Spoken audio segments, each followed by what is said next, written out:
यह video class 10 के विज्ञान का है और इसमें हम बताने वाले हैं चैप्टर 4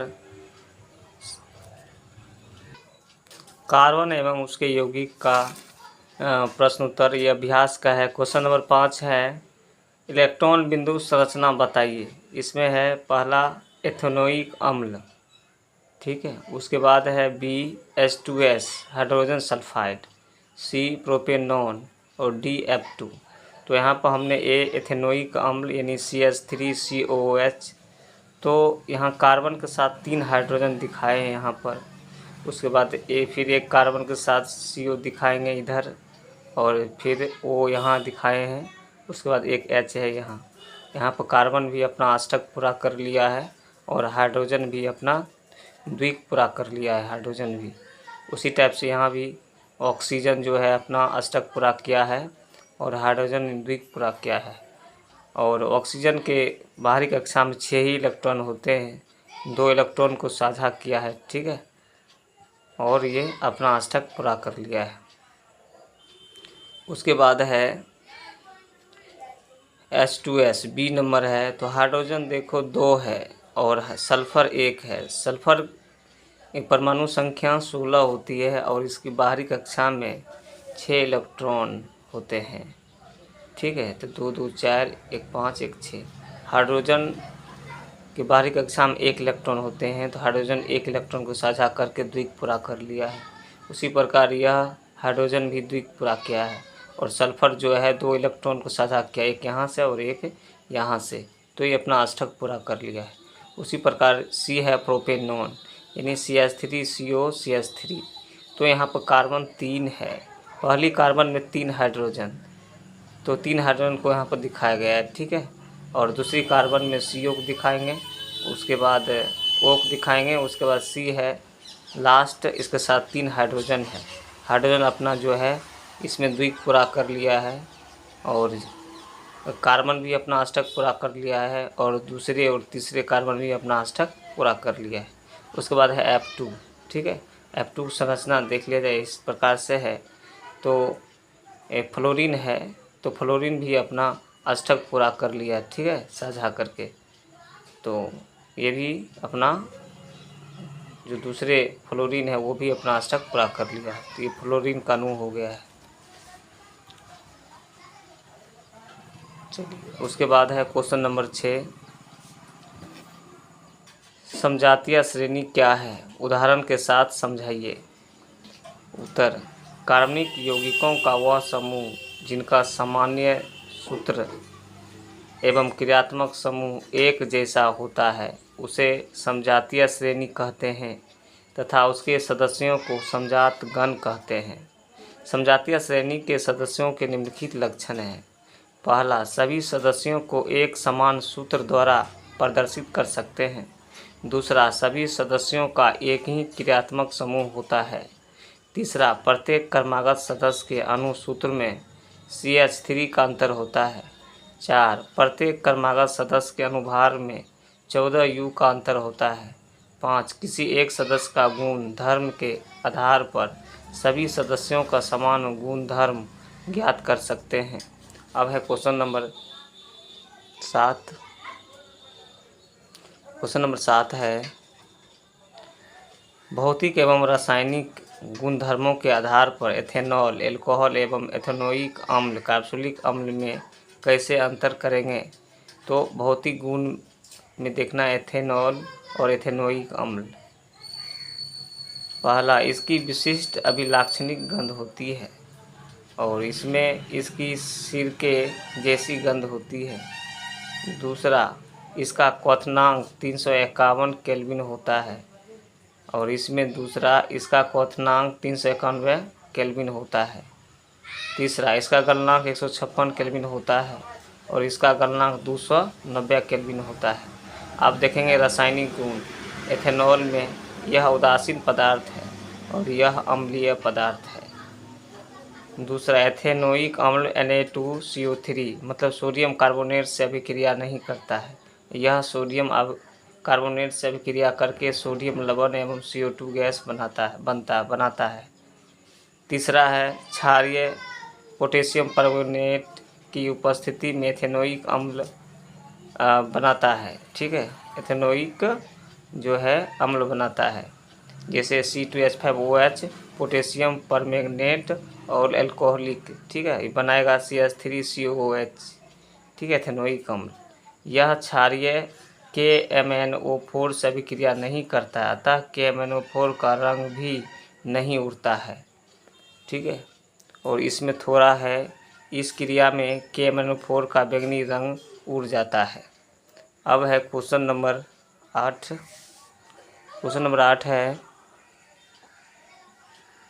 जब साबुन को जल में डाला जाता है तो मिसेल का निर्माण क्यों होता है? क्या एथेनॉल जैसे दूसरे विलायकों में भी मिसेल का निर्माण होता है? तो उत्तर है, साबुन के अणु के दो मुख्य भाग होते हैं, एक जल रागी और दूसरा जल विरागी भाग। कार्बन श्रृंखला वाला भाग जल विरागी होता है और आयनिक भाग जिसमें सोडियम या पोटेशियम परमाणु होता है वह जल रागी होता है। यह जब पानी जैसे ध्रुवीय विलायक में डाले जाते हैं तब अपने आवेशित भाग के कारण जलरागी भाग बाहर होता है और इस प्रकार मिसेल बनते हैं। एथेनॉल एक अध्रुवीय विलायक है, अतः इसमें जलरागी भाग के लिए आकर्षण भी नहीं होता है, अतः एथेनॉल में साबुन घोलने पर मिसेल नहीं बनेंगे। ये साबुन का एक उदाहरण है C17H35COONA। ये साबुन है और पानी में इसको जब घोलेंगे तो ये बनाएगा C17H35COO, ये आयन है। ठीक है, माइनस आयन, और एस्टेरेट आयन ये इसको बोल सकते हैं, और ये कार्बोक्सिलेट आयन भी कहलाता है, और ये सोडियम आयन का भाग है। तो कार्बोक्सिलेट जो होते हैं ये ऋणायन होते हैं, और इसी को हम बोलते हैं एस्टेरेट आयन। की रचना निम्न प्रकार की होती है। तो इसकी रचना इस प्रकार की होती है। ठीक है, शुरू में आपको CH3 नज़र आएंगे, उसके बाद बीच में CH2, हर मोड़ पर है CH2, और यहाँ लास्ट में डबल O होगा। ठीक है, तो डबल O नहीं बोल सकते, इसको O बोलेंगे, या इसको ऐसे भी दिखा सकते हैं। ठीक है, कार्बोक्सिलेट ऋणायन का। ठीक है, और यहाँ पर ध्यान रखना है, यहाँ पर ये माइनस है और Na+ दिखाएगा। तो इस प्रकार से मिसेल बना लेते हैं COONA+। ठीक है, तो इस प्रकार के मिसेल बनाते हैं, ये मिसेल है। ठीक है, ये मिसेल का है और चारों तरफ से मल को उठाए हुए हैं। 9 नंबर है, कार्बन एवं उसके यौगिकों का उपयोग अधिकतर कार्यों में ईंधन के रूप में क्यों किया जाता है? उत्तर, कार्बनिक एवं उसके यौगिकों का उपयोग अधिकतर कार्यों में ईंधन के रूप में होता है। इसके निम्नलिखित कारण हैं। पहला, ये दहन के फलस्वरूप अत्यधिक ऊष्मा देते हैं। दूसरा, इसमें कार्बन एवं हाइड्रोजन की मात्रा अधिक होने के कारण इसका ज्वलन ताप सामान्य होता है। इसका रखरखाव आसान है। 4 नंबर है, इसके दहन पर नियंत्रण संभव है। अब है क्वेश्चन नंबर 10, कठोर जल को साबुन से उपचारित करने पर झाग के निर्माण को समझाइए। उत्तर, कठोर जल में कैल्शियम और मैग्नीशियम के घुलनशील लवण होते हैं।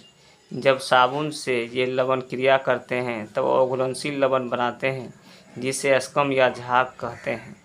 जैसे हमने कैल्शियम लवण लिए हैं, ये घुलनशील है Ca2+, और ये साबुन है 2RCOONA, और इस साबुन को शॉर्ट में दिखा सकते हैं। तो ये स्केम बनाएगा RCOO का होल ट्वाइस Ca, तो इसको झाग बोलेंगे +2Na। ठीक है, और उसी टाइप से Mg2+ जो है ये साबुन से रिएक्शन करके स्कीम बनाते हैं, स्कम। ठीक है, ये घुलनशील होता है और ये जो है ये भी घुलनशील है, तो इसका ये उदाहरण हो गया है। उसके बाद क्वेश्चन नंबर 11 है। क्वेश्चन नंबर 11 है, यदि आप लिटमस पत्र लाल एवं नीला से साबुन की जांच करें तो आपका परीक्षण क्या होगा? उत्तर, साबुन की प्रकृति क्षारीय होती है, इसलिए लाल लिटमस पत्र को नीला कर देता है। 12. हाइड्रोजनीकरण क्या है, इसका औद्योगिक उपयोग क्या है? उत्तर, असंतृप्त हाइड्रोकार्बन श्रृंखला में हाइड्रोजन के योग को हाइड्रोजनीकरण कहते हैं। यह क्रिया उत्प्रेरक की उपस्थिति में कराई जाती है। जैसे हमने इसमें इथाइन ले लिए हैं, ठीक है, और इथाइन जो है असंतृप्त हाइड्रोकार्बन है, और इसको जब हाइड्रोजन से रिएक्शन कराया जाता है, यानी हाइड्रोजन का योग कराया जाता है निकेल और H2 की उपस्थिति में 473 केल्विन पर, तो यह इथीन बनाता है। तो इसका उपयोग असंतृप्त वसा तेल को संतृप्त वसा यानी वनस्पति घी बनाने वाले उद्योगों में होता है। खाद्य तेल जो है, खाद्य तेल में अगर हाइड्रोजन मिलाएंगे, निकेल उत्प्रेरक की उपस्थिति में गर्म करते हैं तो ये वनस्पति घी बन जाते हैं। अब है क्वेश्चन नंबर 13। क्वेश्चन नंबर 13 है, दिए गए hydrocarbon C2H6, C3H8, C3H6, C2H2, MnCH4 में किसमें संकलन अभिक्रिया होती है? उत्तर, चूँकि हम जानते हैं कि वो संतृप्त हाइड्रोकार्बन के साथ संकलन अभिक्रिया होती है, अतः C3H6 प्रोपीन तथा C2H2 एथाइन के साथ संकलन अभिक्रिया होगी, क्योंकि दोनों असंतृप्त हाइड्रोकार्बन है, इसमें द्वि व त्रिबंध उपस्थित है। जैसे हमने यहाँ प्रोपेन को लिए हैं स्ट्रक्चर, तो इस आप डबल बॉन्ड कहीं भी लगा सकते हैं। तो हमने यहाँ पर C लगाए, C डबल बॉन्ड, फिर C और फिर C, और इसका अष्टक पूरा करने के लिए दोनों साइड हाइड्रोजन है, ठीक है। उसी टाइप से एथाइन का है, और ये ट्रिपल बॉन्ड 2 कार्बन के बीच में C2H2 का, ठीक है। तो अब है क्वेश्चन नंबर 14, मक्खन एवं खाना बनाने वाले तेल के बीच रासायनिक अंतर समझने के लिए एक परीक्षण बताइए। उत्तर, मक्खन संतृप्त हाइड्रोकार्बन है जबकि खाद्य तेल असंतृप्त हाइड्रोकार्बन है। इस अंतर को निम्न प्रकार से प्रदर्शित किया जा सकता है। पहला, थोड़े से मक्खन को गर्म करके उसमें कुछ बूंदे ब्रोमीन जल डालते हैं। ब्रोमीन जल का रंग नहीं उड़ता है, इससे यह पता चलता है कि मक्खन संतृप्त कार्बनिक यौगिक है। दूसरा, खाद्य तेल में कुछ बूंदे ब्रोमीन जल को डालकर हिलाते हैं तो कुछ समय बाद ब्रोमीन जल का रंग उड़ जाता है, इससे यह पता चलता है कि खाद्य तेल असंतृप्त कार्बनिक यौगिक है। क्वेश्चन नंबर 15, साबुन की सफाई प्रक्रिया की क्रियाविधि समझाइए। उत्तर, हम जानते हैं कि तेल पानी में ओगलनशील है और अधिकांश मैल तेलीय होते हैं। जब किसी मैले कपड़े पर साबुन को जल के साथ मिलाकर हाथ से रगड़ा जाता है अथवा ब्रश द्वारा रगड़ा जाता है तो मिसेल का निर्माण हो जाता है। मेल मिसेल के हाइड्रोकार्बन वाले भाग से चिपक जाते हैं और चारों ओर से ऋण आवेश COO- से घिर जाते हैं ताकि वे फिर साफ होने वाली कपड़े से पुनः चिपक न जाए। कपड़े पर जल डालने पर यह कपड़े को जल में डुबाने पर मैल मिसेल के रूप में कपड़े को तुरंत छोड़कर जल में निलंबित हो जाते हैं और हमारे कपड़े साफ हो जाते हैं। अगर यह वीडियो आप लोगों को अच्छा लगता है तो हमारे वीडियो को लाइक करें, हमारे चैनल को सब्सक्राइब करें और ज़्यादा से ज़्यादा अपने फ्रेंड सर्किल में शेयर करें। Thank you for watching.